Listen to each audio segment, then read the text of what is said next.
Peter Ferrara, please help me out here. Welcome back, first off. How are you, my friend? Good, glad to be here. Great to be with you. Tell me this. What does negative growth mean? In layman's terms, minus 2.9%. That sounds really bad. It means America's getting poorer. Uh, so that's what negative growth means. It's at the end of this year, we'll be 3% in return for our year of work. The country as a whole, will be 3% poorer than it was last year. So, does that mean that because President Obama has been talking about the economy growing 0.1%, now revised, but we've come a long way since the greatest economic crisis of our generation. So, hey, is this to be expected? I mean, is this part of a more durable economy that we can count on? It's proof of the most ridiculous failure, and we gave the Obama Democrats the power over our country, and they're trashing it. That's what it means. It means the net result of their policies is that they're making America poorer, and I guess they're counting on.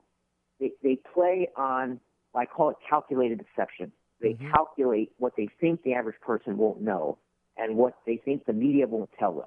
And they try to take advantage of it. So most people don't know the economic history of the United States.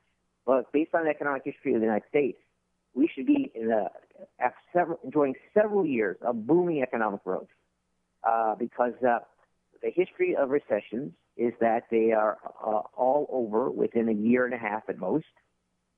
This recession started in December 2007.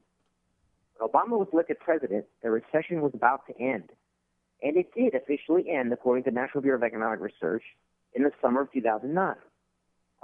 But it doesn't feel like that to the average person because the average person is getting no gain out of it. Real incomes have been falling. Average incomes, he talks about the middle class. Middle class incomes have been falling the entire time he's been president. He talks about inequality. Inequality is getting worse the entire time he's been president. That's because the incomes of the bottom 80% are declining. Only the incomes of the top 20% are rising. But he was supposed to fix that, Peter. Peter, he was supposed to fix that. He was saying, hey, that top 20%, that top 1%, I'm going to punish them, and we'll have growing from the middle out. We'll grow the economy from the bottom up. It will work. This trickle-down theory that you and those guys like Laffer and another guest on this program that you've cited in your piece, a friend of yours, Brian Dimitrovich, you all selling the snake oil known as trickle-down economics. That's what got us into this thing in the first place. By the way, Peter, I realize how ridiculous and asinine I sound at times, but I want to throw this at you because there are some people who are not getting what you deliver, which is the truth, and you do it beautifully. So please understand where I'm coming from because that's exactly what they say when they're on the podium and talking about the economy. So this is your opportunity, as you've done in your articles brilliantly, great show prep, mandatory for me, to explain the rest of the story. Go ahead, my friend. Well, if you look at the history of the American economy, the recession should have been over 4 or 5 years ago. And the other part of the history, which the average American doesn't really recognize, people are not students of past economic performance, but the history of the American economy is the worse the recession, the stronger the recovery. So, yeah, the economy was in recession when he was elected. That was all to his advantage because he was on the cusp, if he had done the right policies, to have a booming economy within 6 months of when he was elected. That is the cycles of the economy on American history. The recession was bad. That means that he was going to inherit a booming economy if he would just stay out of the way. But he didn't. He didn't stay out of the way. Everything he did was the opposite of Reagan, and everything he did, just the opposite of Reagan, had the effect of creating negative economic growth, was anti-growth. That's how I should put it. Everything Obama did was anti-growth, and everything Reagan did was pro-growth. So Obama is getting the opposite results of Reagan. Well, if you go back and look at the history, they're counting on people forgetting. It's spectacular results of Reagan, and but I talk about it in my column frequently. I talk about it in my book, America's Ticking Bankruptcy Bomb, that was published in 2011 by HarperCollins. I have a very extensive and detailed discussion of it. But when Reagan came into office, every economic indicator was going in the wrong direction. And in 2 or 3 years, he had it turned around and spectacularly going in the right direction. So when he came in office, real incomes of the average working people were declining. But under him, that turned around within a couple of years under his policies, and the economy boomed, took off and boomed. In fact, there was a 25-year economic boom from as a result of his policies from late 1982 until late 2007. What Art Laff and Steve Moore called the greatest period of wealth creation in the history of the planet.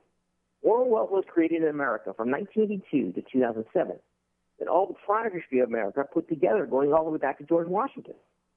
So now, real quick, Peter. Were declining, they went up. Poverty was increasing when he came in. It turned around and declined every year thereafter. Inflation was roaring double digits when he came into office. He stabilized the dollar, and so inflation was tamed for 25 years. Unemployment was rising, and when it turned around and declined, in fact, over that 25-year period, 50 million U.S. jobs were created. 50 million. And these were jobs benefiting women, African Americans, blacks, Hispanics, young people. They all benefited. It is Obama's biggest supporters that are being hurt the most by Obama's economy. Blacks suffering double-digit unemployment the entire time Obama's been president. Hispanics suffering nearly as badly. Poverty soaring among blacks and Hispanics in particular.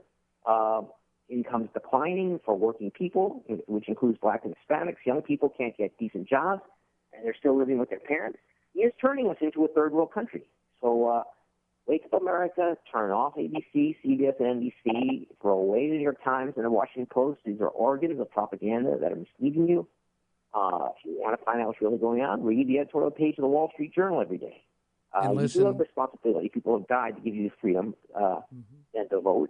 And you do have responsibility to think it through and follow what's going on and save your country. You keep asking, complaining about this or that Republican not getting it done. Yeah, but you, the voter, have to get it done. So pay attention and do your job. Peter, well said. I just love the fact that you said, look, I'm going to break this down, 82 to 2007, in this quote from Art Laffer and Steve Moore that you just cited. But I think it's worth repeating that in 1980, the net worth, assets minus liabilities, golly, if they could just do that, if they could just do, the simple equation of assets minus liabilities over to MSNBC, I don't know, maybe that's just toxic to them. If you even say it, they'll run. It's like sunlight to a vampire.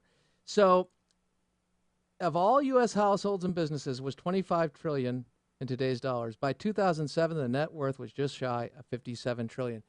And then you go on to mention this was the most growth that we experienced in this time than we had in our 200-year history. And so what was the theme in that time?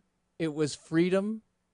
It was lowering the tax burden.